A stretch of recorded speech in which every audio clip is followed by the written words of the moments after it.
listening to Nakedly Examined Music, a podcast about songs and songwriters. My name is Mark Linsenmeyer.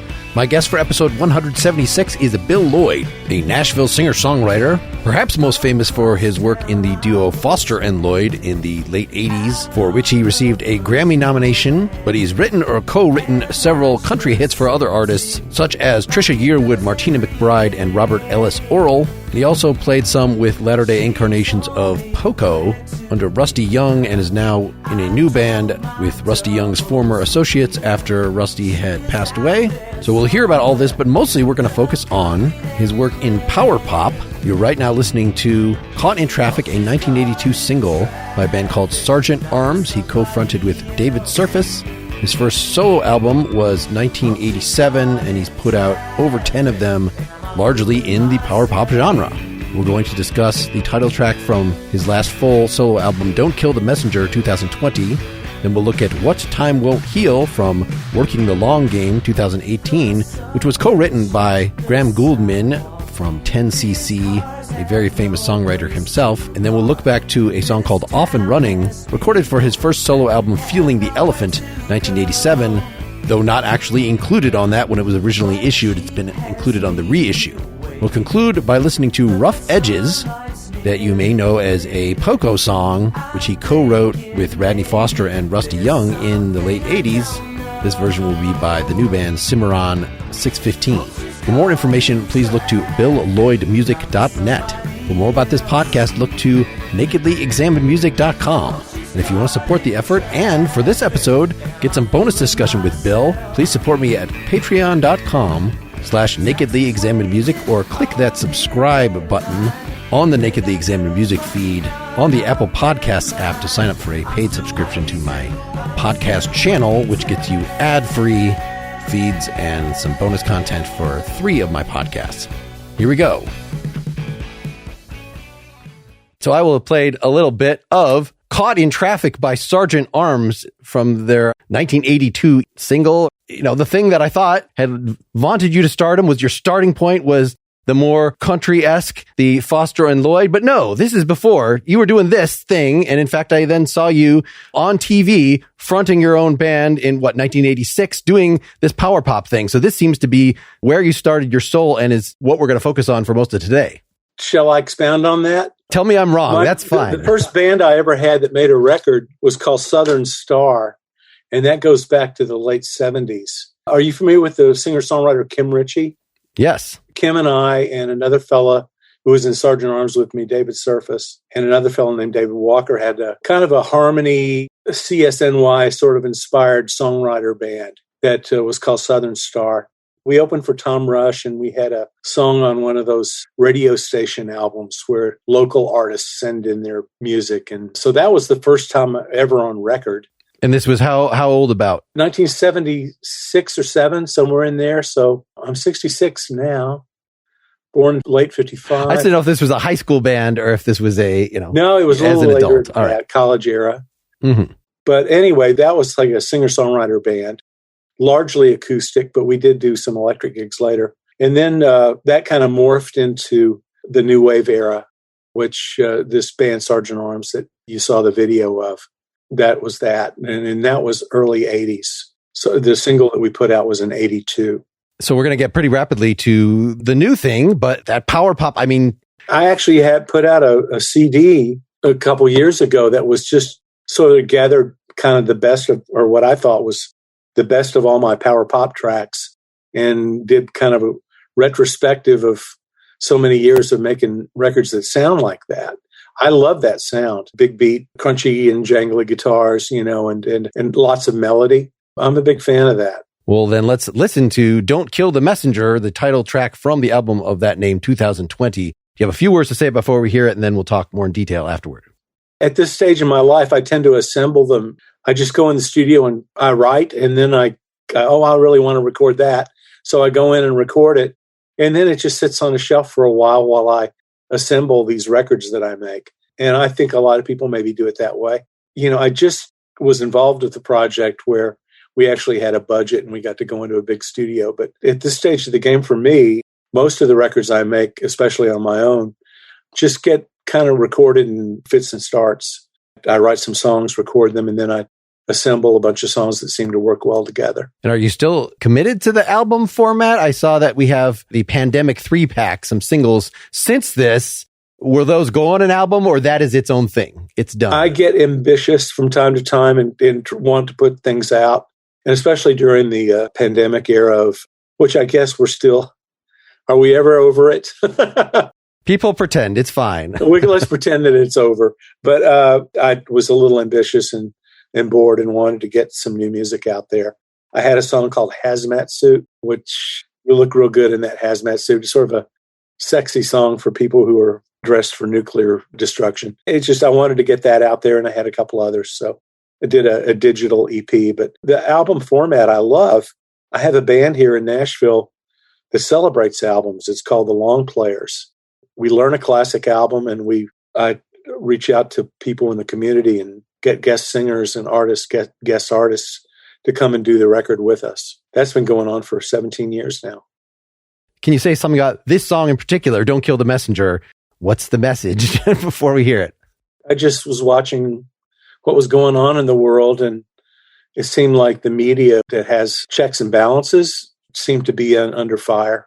And I just wanted to kind of stick up for someone who wants to be a truth teller. And of course, every day, these days, people will say, well, which version of the truth are you wanting? I don't know, just someone who's willing to say what's on their mind.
This had an actual band, right? I see you're not just doing all the instruments on this one in particular.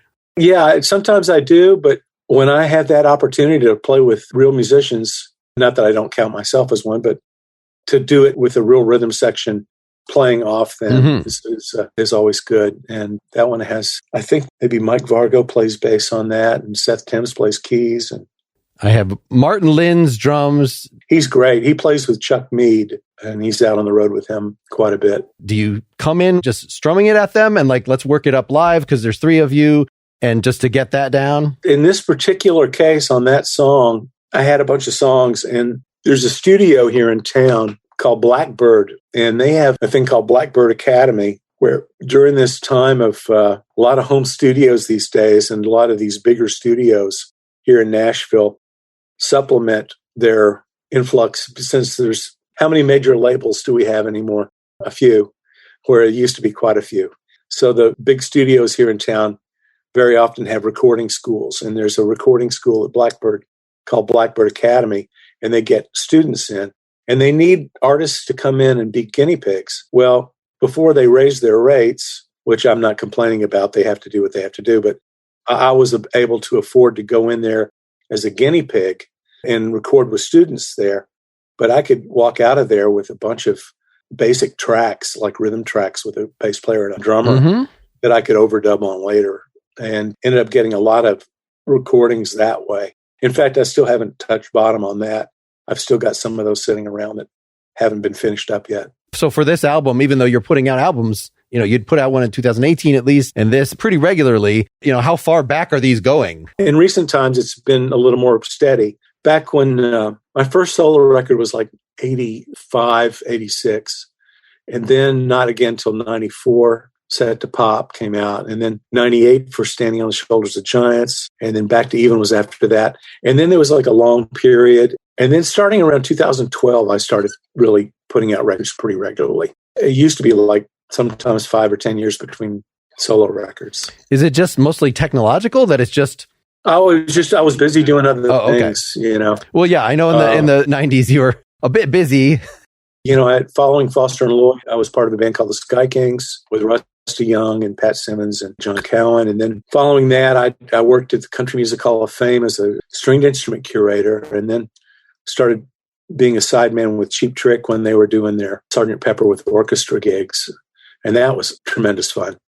Anyway, I've been very fortunate to be able to fall from one thing to another. If we can zoom back in on Don't Kill the Messenger, can you say a little about, you got the rhythm tracks laid down. How are you constructing the guitar bed here? Do you remember if this 2 12 strings? Is this a 12 and a 6? Or is this... Largely, when we play these things down in the studio, you're reacting to what the other people are playing. And so usually I come in with either an acoustic or an electric, just a rhythm. And I'm singing a vocal that's not a keeper vocal, but a vocal that's, I hate to call it a dummy vocal, but it's a vocal that is not going to be the one that'll be the final one. It's like a reference. And you just build the track from there. And you just try to get a spirited performance and the push-pull of whatever things that the rhythm section does. So you're largely reacting to whatever everyone else is playing. And when you get there, you kind of know, wow, that feels okay. Let's move on to the next song. So for instance, let me just play the intro here.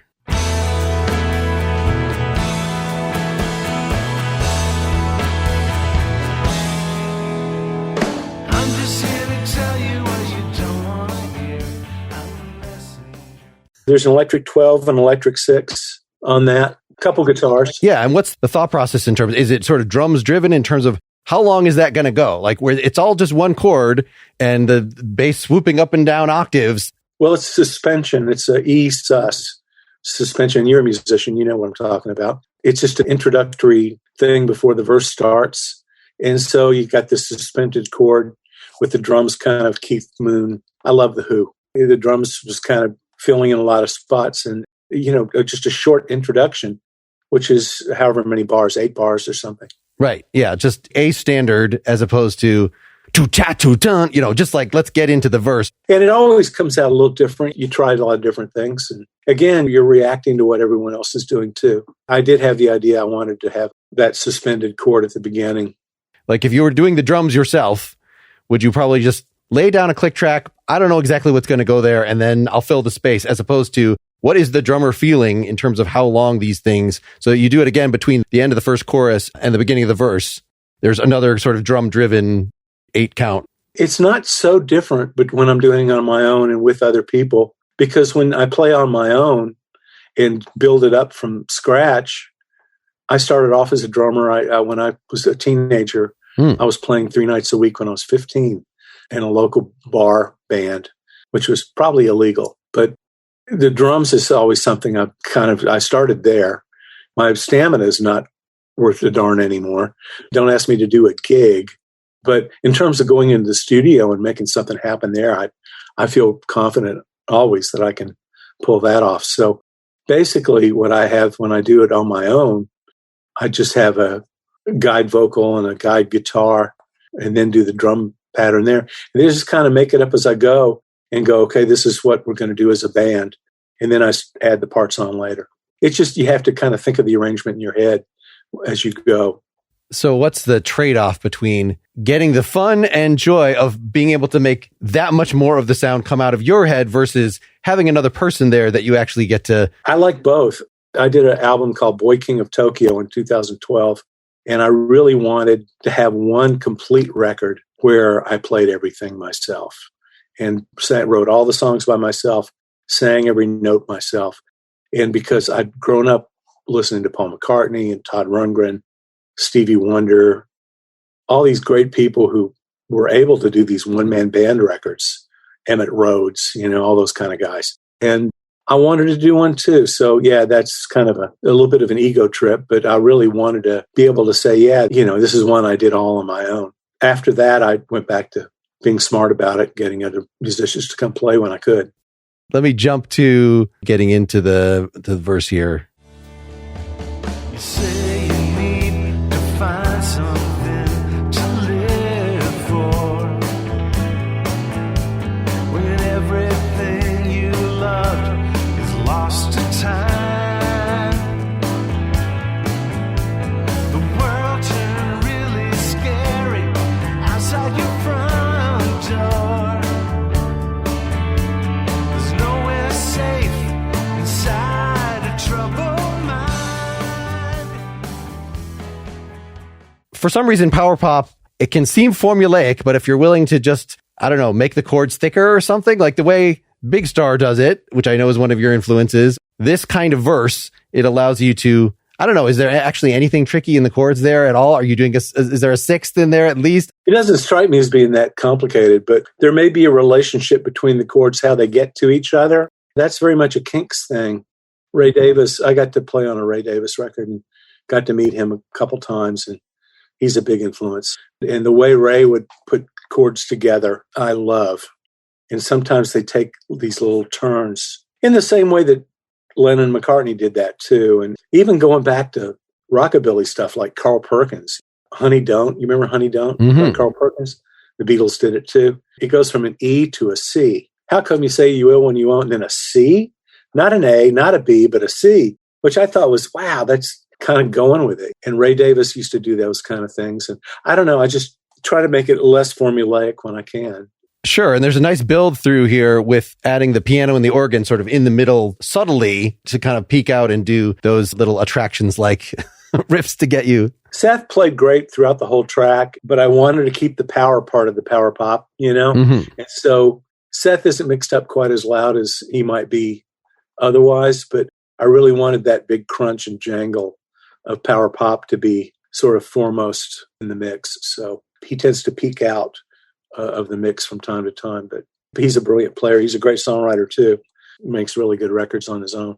And just that the attraction is this sort of the effect of gravity. So just having a arpeggiated 12-string sounding birdsy thing gets this sort of feeling of rotation. And then you have that you're doing a walk down through the chorus here, going into the tagline. Any thought about just how high are you going to let it go? I mean, that's a thing in the next song that we're going to talk about in a minute. You actually have a slide guitar that let's make it go all the way to the top, to get into the, how shiny do you want the power pop to get? You can layer a la Sweet or something. You can layer harmonies up the wazoo, or like this one, you can make it pretty relaxed and straightforward in terms of its energy levels. Yeah. Shall we talk about the slide guitar?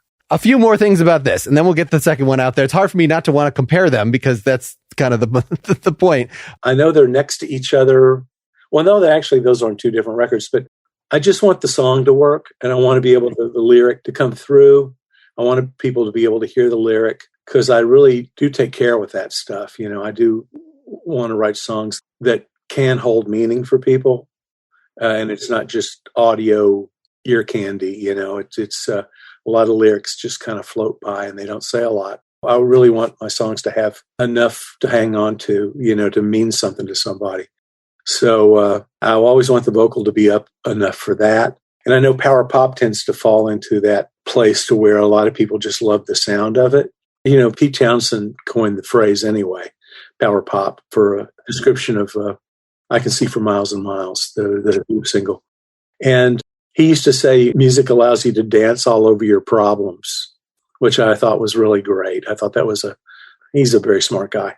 And he always wrote lyrics that had some depth to them, and he's a big inspiration in that respect. Ray Davis as well, trying to have something to say and not just the sheen and the kind of oral ear candy part of power pop. Yes, I like that you can mix the most depressing, some of my favorite pop, it's like super depressing lyrics, but the fact that you're delivering it that way, it makes it okay. Well, it kind of allows you, again, to dance all over your problems, as Pete said. So in this one, like I know one of your other recent songs, you wrote it's about Trump and not being able to understand the appeal of this. This is more subtle. Do you feel like there's a target audience that any message of this sort will land with, that, too much information you had to let go? Now you can't decide what's right or wrong. Say a little more about if this does not demystify it too much. Yeah, I think people were confused depending on which news outlet they were getting. They were getting alternate versions of reality. And it just laments that fact that we're not all on the same page anymore. And everybody's very isolated. And plus the COVID pandemic put everybody in isolation as well. A combination of that and what was going on in politics and the news. So that song was very much a reaction to all that. Well, and it's nice that even though it's a social commentary song of a way, but it's done like nobody could accuse you of being preachy with this song. That the way that it is delivered is even-handed about it and not insult anybody. Don't want to do that. You don't keep friends by yelling at them. You try to extend the hand, as it were. All right. And the only thing that makes this longer than a 2-minute song, other than the fact that it's not really fast, is you have the extra modulated last chorus. Let's jump up a little bit. Can you say anything about sort of your decision-making and how you're going to end something like this? That's just one of those devices that people use, It's like you get, like, you're going to repeat the chorus again. Well, let's kick it up one time. Let's move it up to a different key. And it keeps things interesting. It's something that a lot of people have done over the years. And you don't want to use it every time, but it's a nice device. Well, and another device here, right before that, it's not just a solo. It's the solo that you're still going to have the vocal answering, which I don't hear that often, but it definitely keeps it more rooted than I have a lead guitarist in the band that I have to let fill his space. Yeah, since I was playing guitar, I didn't insult the guitar player by saying, no, I'm going to sing with you on this. Because it's so sing-songy, that melody, that I just having the voice in there as well as the solo. Neither the guitar player or the singer were offended because it was me. So I didn't offend myself with that. All right, well, let's get the second one out there since we keep referring to it. What Time Won't Heal, from the previous album, Working the Long Game, 2018, a co-write with Graham Gouldman. That's cool. I was flabbergasted. I've met him a few times here in Nashville and in New York once many years ago. And I was in London, and the previous time in Nashville, I'd actually gotten together with him just on a social thing at a party. And we traded emails about, hey, I'm going to be over there. He goes, well, yes, let's make time to write. So I actually went to his house. And this has happened to me several times in my life where somebody who wrote songs when I was 12, I end up writing or working with on some level. And it's a full circle, pinch yourself kind of thing. And he's a sweet guy, a really consummate writer. I'll tell you a funny story real quick, is that the opening chords are just A minor, G, F. And he was just with us strumming away in the room. All the leaves are brown, or yeah. Well, all along the watch. That's what yes. all those songs that have that same chord progression. And I thought to myself in my head, oh, he's just trying to get rid of me. This is not going to go well. And then I started putting some figures around it. And then he started humming the melody, which wasn't what I thought. And that sounds like Graham Gouldman. And, we ended up coming up with something, wrote it in a day and just an afternoon. Even had tea and little sandwiches in between. He was just a lovely guy. Just so great. And then after I sent him my version of it, he turned around and cut it for his record. He did an album called Modesty Forbids, and it's on that album as well. So I was thrilled to get to write with him, and for have him to do the song as well was great, you know.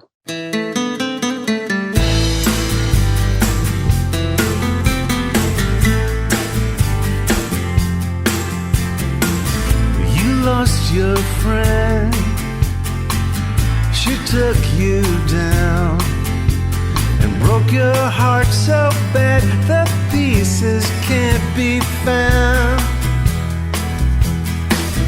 What time won't heal, love will repair.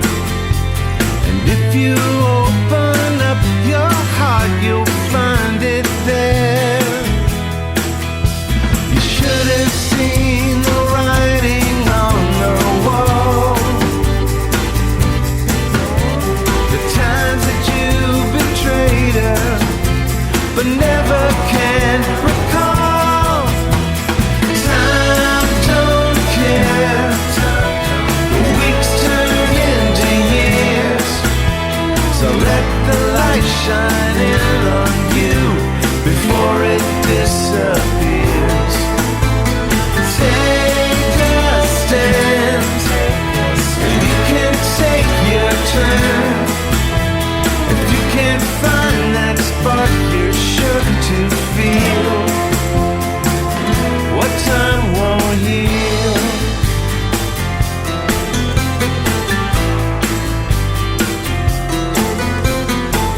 She laid you low, the world spun on. We all had lives to live, but you felt yours was gone. But you can wait it out, but time is not your friend. And if you don't get left behind, this might not be the end. Time don't care, the weeks turn into years, so let the light shine in on you before it disappears. Take a stand, you can take your turn. If you can't find that spark you're sure to feel, what time won't heal.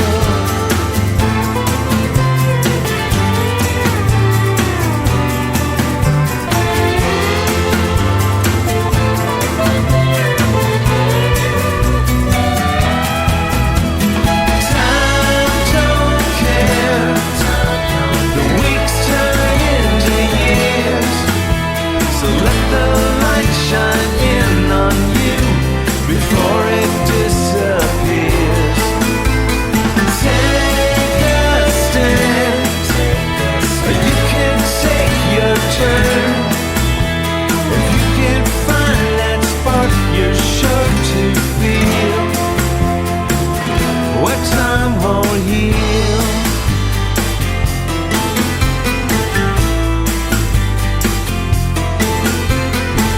What time won't heal, love will repair.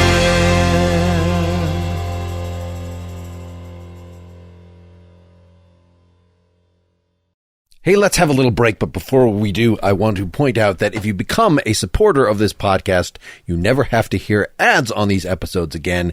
And in this case, I recorded additional interview footage with Bill and have stuck on another of his songs. So if you want to hear more about his band history, his collaborations, that is a little bonus recording that you can get either with our Patreon or paid Apple Podcast feed. I am very grateful to our recurring sponsors that make this show possible, including Nebia, a high-powered, high-tech innovator in the area of showering.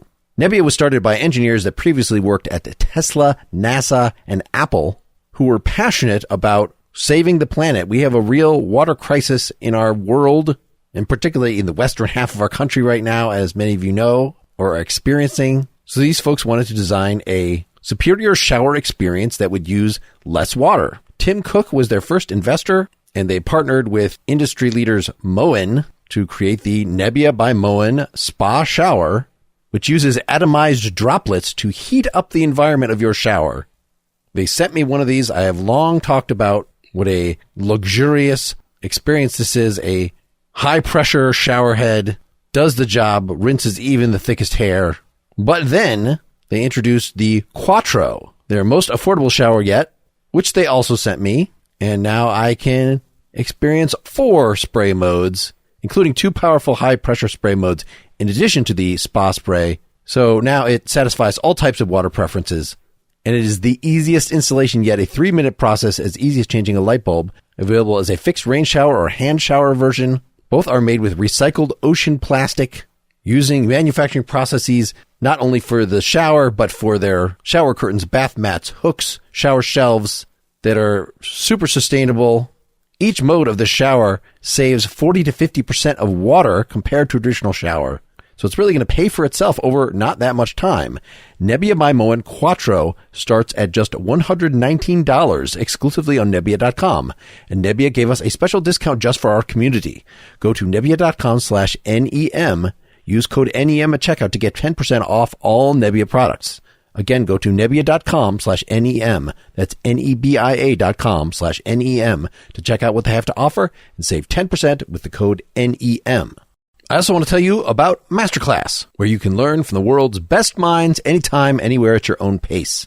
You can learn filmmaking from Werner Herzog, the power of personal branding from Kris Jenner, conservation from Jane Goodall, purposeful communication from George Stephanopoulos, and of course there are many music classes featuring such luminaries as Ringo Starr, Metallica, Itzhak Perlman, St. Vincent, Reba McEntire, Herbie Hancock, Carlos Santana, Danny Elfman, Timbaland. Pretty much any musical genre you can think of, there's going to be somebody exceptional representing it. I'm looking this time at a new course by the Duffer Brothers. They teach developing an original TV series. They made Stranger Things. If you have watched this show, or even if you haven't, you might want to know how such a thing got developed. How do they do their world building and character development? How to write and finalize a story outline? The elements that go into a script. And perhaps most importantly, how to actually pitch this to Hollywood. So fun to see these guys talk. An interesting view into this industry that I'm not a part of, but is a part of my life, like I'm sure it's a part of yours. And there are many avenues in the Masterclass catalog of over 100 classes to pursue in this way, whether it's novel writing or fashion or cooking or government or philosophy. There's probably going to be at least one course that will justify your signing up. But then once you're in there, you're going to find a lot of other stuff that you and, your family members who you can share this with will want to experience. I highly recommend you check it out. Get unlimited access to every masterclass. And as a Nakedly Examined Music listener, you get 15% off an annual membership. Go to masterclass.com/examined. That's masterclass.com/examined for 15% off Masterclass. All right, let's get back and talk about that song, What Time Won't Heal, that you just heard. So doing that little Spanishy thing was the way of justifying it is okay to use this chord progression. I know people are going to think of some other things. It has a little bit of that bus stop vibe, which he wrote for the Hollies. Yeah. It has a little bit of that in it. And he loved the slide guitar on my version. And that's Pat Buchanan, who's an amazing guitar player here in Nashville and also makes good records, kind of power poppy records on his own. He's great. And Pat did all that slide stuff. Which I noticed on the Graham version, all of it is sort of tamped down. It's a more compressed recording. It's almost exactly the same tempo. It's like 1 second different. I was even wondering, did you guys start with the same tracks and just mix it elsewhere? But no, he just, I guess, was influenced enough by what you had put on there that most of the elements that you have are there. He added a little tinky tink piano, a little more movement in the keyboards. Yeah. He also did the bridge twice, which I thought was great. When he did that, I thought, oh, God, I wish I'd thought of that. That was because that was a really great move, a double bridge. Yeah. The fact that he came up with the melody sort of explains a little, maybe the fact that your voice sounds a little different on this one. I thought maybe you had done it after Graham, that. Not that it sounds exactly like Graham, but it's at least a lower register for you. I did my version first, and I think it's just remember singing very close to the mic. I think there's more of an intimate kind of feel on that. I'm not projecting my voice out so much as being a little more intimate with the mic. So maybe, I don't know if it's, A minor is a key that I sing in a bit. So I don't know if it was that much lower than I usually have, but I think the way I worked the mic on that particular recording might give it a different feel. Now, this is a more, I don't want to say generic, but when you're in a co-writing situation, particularly if you're going to write for somebody that else potentially, I don't know, did you even know what you were going to do with the song, or you're just writing a song? Yeah, I've written some songs with some great people, and we both end up liking the song, but it just depends on when you have time to get to it. I've got a couple right now. I got to write something with Elliot Easton from the Cars this last year, and I still haven't gotten around to cutting it yet. And I'm really anxious to do that because we end up writing a really good song. It's just kind of, I got to get around to it. So I still have to explain my word generic, which is not supposed to be insulting, but you're not going to put your most personal messages in a song that you're presumably writing in the room with somebody else, right? The thing that's eating at you that you want to say to your spouse right then, I mean, do you save that for the solo recording, or is that just like, if that's what's on your mind? I think if you're true to yourself, you let loose. I think songwriting is much cheaper than therapy. And co-writing, I think you can be embarrassingly forthright in a co-writing session with a stranger. It's very much like walking into I've got a new therapist, for today between 10 and 2. I'm going to be writing a song, but it's like going into a therapy session. If you want to be true to whatever the lyric is, sometimes you work from a title, sometimes you work from a musical figure, it's just any way the song comes about, you just have to kind of follow that. And What Time Won't Heal did come from that line. I had that title already. And we just kind of talked about what it might mean. But they all come different. Don't Kill the Messenger, I had the title first. And in putting this in second person, it's you. Does that enable you to be, if it's a confessional, then you're like creating a character, whether that's you or that's, something that you're creating with somebody else who then has to be expressing this stuff. But no, it's addressing someone else's, it's an advice song, sort of. Which there's something almost particularly country or whatever, like the John Mellencamp example, that about third person that always struck me as like not personal enough. Like I like confessional songs. I like talking to somebody, but obviously Bob Dylan can write a third person all day long. It has to become literature if it's going to be third person. It just has to be done well. Lou Reed writes a lot of third person stuff. When I think about that album he did called New York. That's exactly what I was saying. That is literary. Dirty Boulevard or something like. Dirty Boulevard. There we go. You and I are on the same page on that. That's exactly what a story, and very emotional. Trying to connect in whatever way you can. All right, just a few more details on this. So we talked about the steel guitar, and is it lap steel or is it just you're playing with a slide? I assume you're just playing a regular guitar with a slide on Time Won't Heal. Again, that's Pat Buchanan. Oh, right, of course. Yep. And that's him doing that kind of George Harrison vibe of steel, and he's so brilliant, he can harmonize with himself. And so through an overdub, I assume, right? Or is he it's not just a funny tuning? His whole part was an overdub. No, he didn't have to resort to any funny tunings. He's a top shelf guitar player. Yeah, that time where it launches into the stratosphere, is sort of the highest level that you let this get, that it is specifically not, even though it has some sparkly bits. And of course, the Bain birdsy electric thing that we still have in both these songs is there. What is the limit in terms of, is it a matter of like, if you're in a band with 4 vocalists, you're going to stack the vocals high. But if you're doing something like this, like 2 is probably enough. I don't really put any kind of limitations on it. Recording, I'm always of a mind that you record something and you just try to do the best you can with it and make it sound like you want to make it sound until you feel satisfied. Then the live, if you do have lucky enough to have a live band and go out and play the same songs live, then it turns into kind of another thing. I mean, the difference between a record by, say, Springsteen doing Jungle Land in the studio, and then you hear the live version, you kind of go, whoa, it just gets transported to another level, especially over time where they've been playing the song live for so many years that it kind of morphs into a grand, bigger thing. NRBQ is one of my favorite bands, and very seldom will the records sound much like what they're doing live. I just like the fact that you can record something and then not have to worry too much about having to duplicate it live. Unless you're the Eagles, of course, they just do things just like the record. And it's kind of note perfect. But I prefer the bands that have a little more rock and roll, slap and tickle, whatever. I just has more edges, room for sparks to fly. I mean, have you had a live outlet for the power pop stuff for a while? I know with the pandemic. I did a record called Live at Blackbird Academy. Oh, okay. Where it's Pat, the guitar player I was saying about, Mike Vargo and Keith Brogdon and I went in and did a bunch of my songs as a 4-piece, just playing these songs live. And I'm glad we got to document that band because I don't know if we'll ever get to play together again.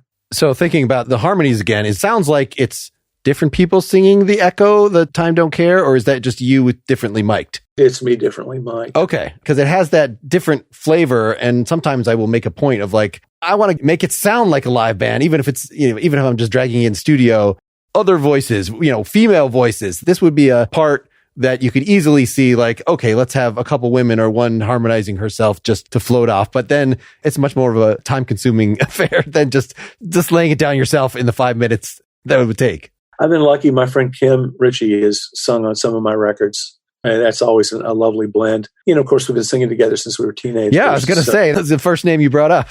But Dennis LeCourrier from Dr. Hook sang some harmony on one of my records too many years ago. But largely, I'll just kind of do it myself until the opportunity presents itself for someone else to be in there.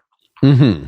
This seems like there's more sweetening on this that you had in addition to the dun, dun, dun, dun, dun, dun, the Spanish guitar or whatever, that it ends up being doubled by something higher, that you're doing Mando over it or something? Or maybe, I can't remember. I know that it's a nylon string, da, da, da, da, da, da, da, and that was a nod definitely to Bus Stop and those kind of the Hollies record that Graham wrote. I really wanted to have that nylon string thing in there. Or I had just one spot that I wanted to pull out. This is the end of a verse. Felt yours was gone, but you can wait. It sounded like you let the bass actually do the turnaround, but there's a low guitar that goes, you almost do a guitar riff, but not really. It's just not a fancy one. It's just a very simple kind of implying the bass note to not be a A, but going up to a C sharp.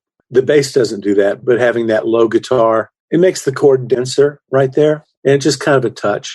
So was that because the bass probably was done first and you felt like I need something to connect this? When you're stacking stuff up, it's like being in the room with a band. You're responding to what's there already, and you play the parts that kind of come to mind in reaction to what's already there on tape. So you did the final mix, right, on this? Well, I'm responsible for it. There's I work with talented people. So the guy who mixed that is a guy I work with a lot named Jonathan Bright.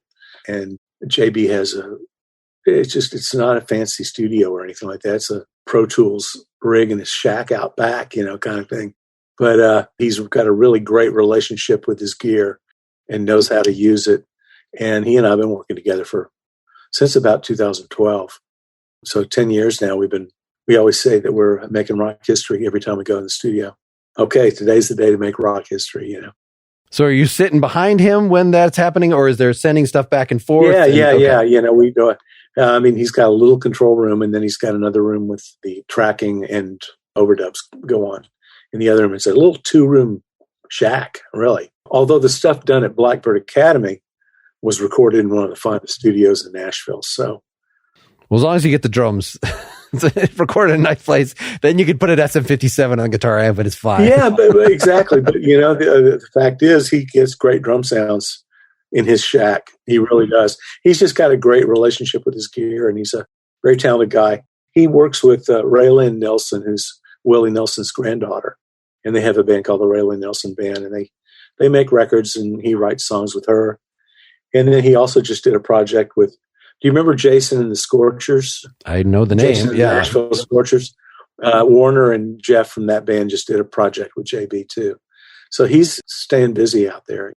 Well, let's get the third song out there. So same sort of spirit, but back from your first solo album, Feeling the Elephant. Although the song you picked, Off and Running, you said was not actually included on that. It was unreleased until 2021 with the expanded version of that. Is that right? So it was recorded 1987 or so? Again, I was recording bits and pieces of tracks and assembling demos into my first solo record. My lawyer had gotten in touch with a guy up in Boston named Chuck Warner, who had a label called Throbbing Lobster. They had been profiled in Spin magazine, and he knew the guy from having bought records from him. They're record collectors, and Chuck had a business where he was selling records too. So they knew each other already, and he sent him my stuff, and Chuck liked it. So my first solo album was sort of put together in pieces, just like I'm doing these days too. I record and then find all the tracks that tend to work together. And the odd thing about that album release, it took so long to get it out. By the time it did, I had already signed to RCA Records with Radney Foster and had a country deal, which was a big surprise for me and everybody at the time. And that was just the wonderful opportunity that fell in our laps. But my first solo album, Feeling the Elephant, was an amalgam of demos and things. And Off and Running was in the batch, and it just didn't quite sound like some of the other stuff. So, now I've got this reissue of the first album, and there's twice as many songs on it, 20 songs, and you practically get a whole nother album with the re-release.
So it's funny that this is still in the power pop thing, but there's not actually a chorus that it's what you're running for.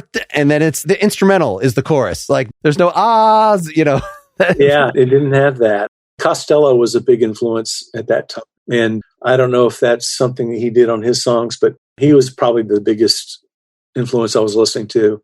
I know the wordplay in that song, the lyrical wordplay, it was all a little too clever now to me. But on the other hand, it was where I was at the time. People liked it at the time. I would play it live, but it never made the album. So it's second person again, but it's a little biting in the Costello sort of way. What is the message here? Do you recall where this came from? I think it was a bunch of lines that were one line follow the next and just trying to be clever. It's one of those things where the record is better than the song, I think. It's catchy and has a good sound to it, but the song itself, the wordplay and stuff, but people like it. I mean, I don't want to sit here and badmouth my own stuff, but it doesn't carry the same kind of songwriting I did as I got older. So you had shared your YouTube channel with me, which has a 1986 performance of a different song, but around this time from Bill Lloyd and the December Boys. Is that the band that sort of worked this out and that is playing on this version? We did this song live at that point, and it was part of our regular sets that we would play around Nashville. Being in Nashville, there was a great alternative scene in Nashville. It was small, but really talented people came out of it. And a lot of people that are doing really well in the music business these days, their careers harken back to that time. People who are writers, songwriters, and producers. And it wasn't so insular a scene that people didn't go on to actually have success. People did. But it was just sort of a reaction. It was part of the times, post-punk. There were some out-and-out punk rock bands. There was pop bands. But Nashville did have an alternative scene. And with Vanderbilt University being there was a college radio scene. And we were all fortunate enough to be played on that station. Like Feeling the Elephant, for instance, was played like a local hit. It got so much airplay locally. I came to Nashville because I wanted to write songs and I wanted to keep playing in a rock and roll band. And I managed to do that. But then after I got signed as a staff songwriter at Mary Tyler Moore, MTM Music, and I met people like Beth Chapman, who I still write songs with, and Radney Foster. And once we started writing songs together, that, of course, ended up being a duo that made records for RCA for about 5 years. But it was all just kind of following your nose, following the opportunities that arise when you're doing it. It's like putting a lot of hooks in the water and hoping that something will happen. But everybody at that age, you're young and you're kind of driven to do whatever it takes to kind of make ends meet and not work a day job. If you can get a job as a staff songwriter and they pay you to write songs, that was the best. I could actually stop working in record stores once I got that gig. How does the hustle compare? Or do you have enough royalties running in from something that it's not a comparable situation? Are you talking about now versus then? Yes, that it sounds like there were slots where you could become a staff songwriter and sort of, now I have a niche. Whereas a lot of people that I talk to, even if they used to be famous, it's definitely like let's patch together things and I have to run a studio and produce people, or how are you making all the pieces fit together? all the above, just like everybody else, I think. I did a session as a guitar player on Thursday of this last week where I was under headphones for about 4 hours and playing on somebody else's record. So, are you allowed to say? Until it comes out, I hesitate, but it was actually a really good session, working with really good people. And can you tell me it was a rock or a country session? In between, very much in between. Maybe even that doesn't matter as much. Yeah, I think you're right with the Americana country situation kind of being so intermeshed at this point. Yeah, you're right. I don't think it matters so much, but this guy's really good. I'm glad I got to play on it. And then I have a band here in town, like I mentioned earlier about the Lawn Players, where we do corporate events as well as play locally. And then I still have songwriting royalties, and I'm 66 now. So I'm off the government teat, or onto the government teat again, of Social Security. So, it's like, thank you. I paid in my money, and now I'm going to take a little bit of it. And there's certain pensions with the union things that I was involved with. So working on all that. So, yeah, I'm making it okay. I'm not rich, and I don't think I ever will be, but I have a great history in my personal history. I really wouldn't change a thing, and was really lucky to get to work with so many great people and got to make a bunch of different records, and it's still ongoing. I've got a new band, or I'm part of a new band, not my band, but in the 90s, I played with a guy named Rusty Young from the band Poco, and we had a band called the Sky Kings, and with Pat Simmons of the Doobie Brothers, Rusty Young from Poco, and John Cowan from Newgrass Revival, and myself. And we had 2 different record deals, one on RCA, one on Warner Brothers. And that band, without Pat on Warner Brothers, struggled with the country format for about 5 years before just kind of giving up the ghost. But Rusty passed away this last year, and I'm in a new band with the guys who played with Rusty and Poco, the last version. And we're making a record for Blue Elan label out of LA. And Blue Elan has artists like the Rembrandts and John Anderson from Yes and Rita Coolidge and Jerry Beckley from America, a lot of legacy artists like that. So they saw fit to give us a deal. So even at my advanced age, I'm really lucky to have something in front of me instead of just sitting here talking about what was behind me. Well, yeah. So we've been tracing a little bit of the history of the power pop thing, but that you had the country thing running alongside it. That a lot of your most famous co-writing stuff, right, was, you mentioned Boom It Was Over by Robert Ellis Orrell. Uh-huh. Now, he's a guy who had a pop career, moved to Nashville, had a solo hit with he and Carlin Carter, had a song called Couldn't Say No. That was actually I think it was a top 40 national hit, but he moved to Nashville and had a country career as well. And he and I wrote a song called Boom It Was Over that was, I think it made top 20. It got airplay enough to get one of those BMI Millionaire Awards for me. So it got played on the radio at least 1 million times. So, and that was back, it's not like streaming. That was radio airplay. Right. So was most of your big country co-writes sort of in that general early 90s, fresh off the Radney and the Foster and Lloyd albums? A few of them came later. World of Hurt came later. That was a hit in, I guess, Denmark.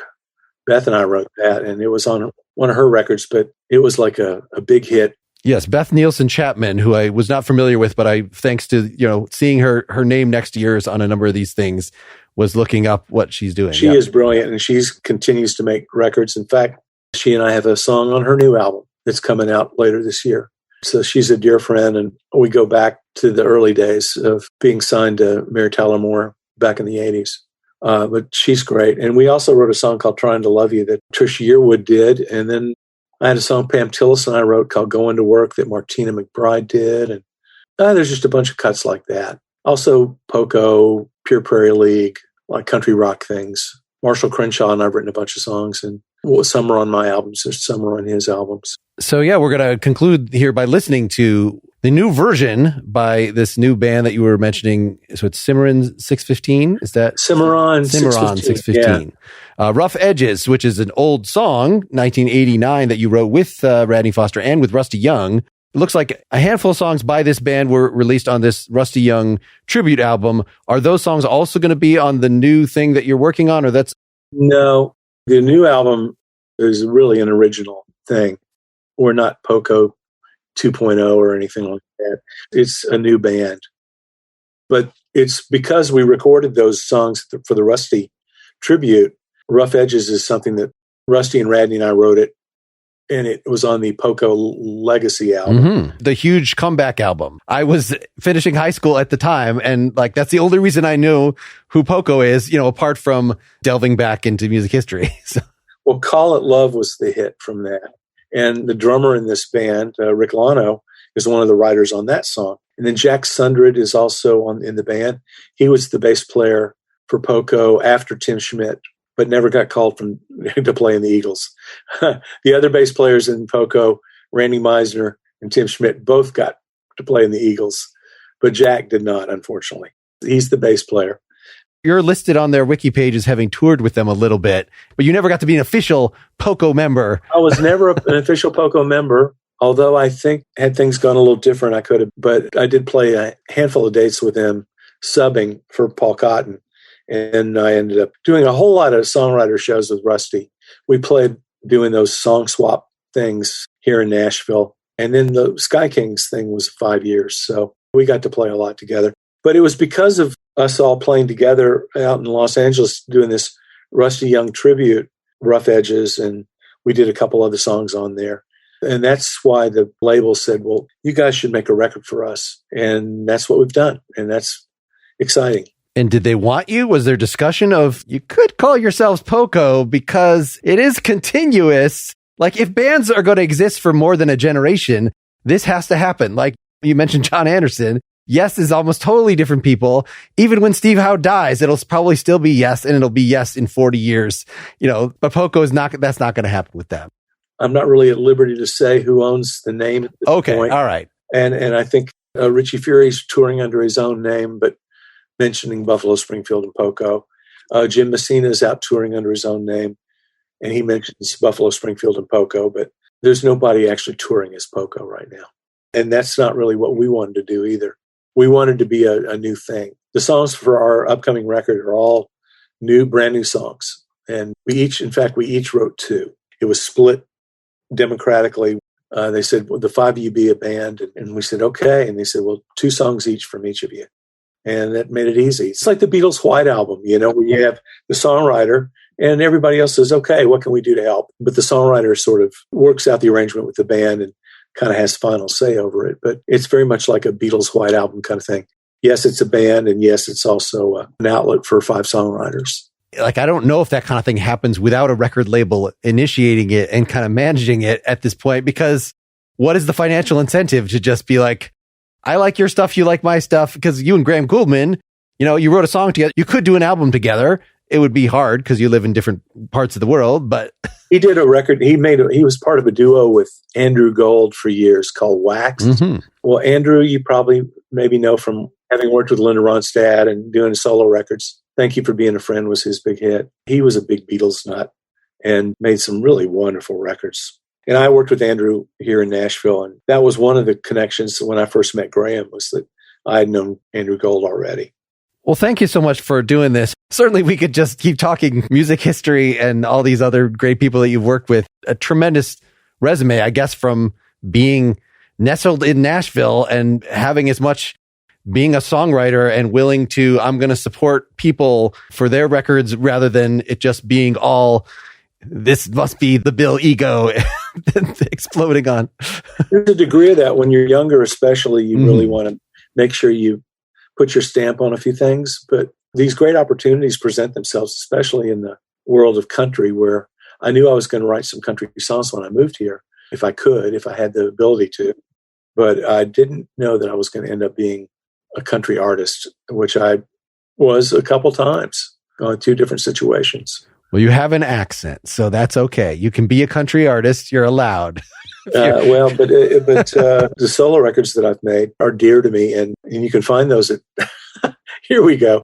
And you can find those at billlloydmusic.net. All right. Yes. And I will link to some of the things that we mentioned but didn't get to play here from the blog post associated with this. Let's say goodbye. And here's Rough Edges by Cimarron 615. Thanks, Mark.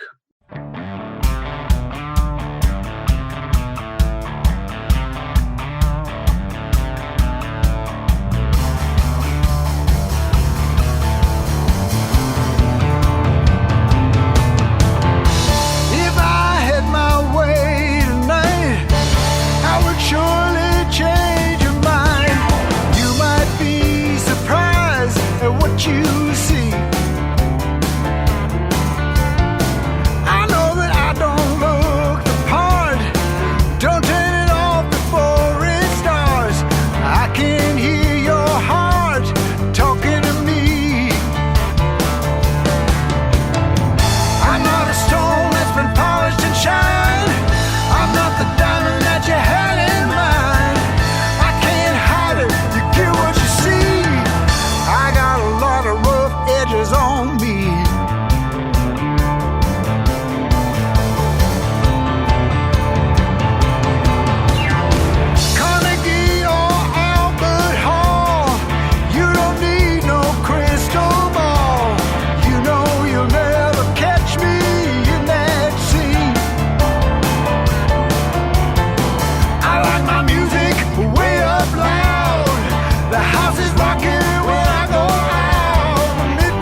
Thanks so much to Bill. We had such a good discussion that we kept talking, and I'm releasing that as a separate file of bonus material along with another song. You can only hear that at patreon.com/nakedlyexaminedmusic, where you could also get my notes with the lyrics for the songs, structural breakdowns for this and many, many other episodes, or by becoming a paid supporter through Apple Podcasts.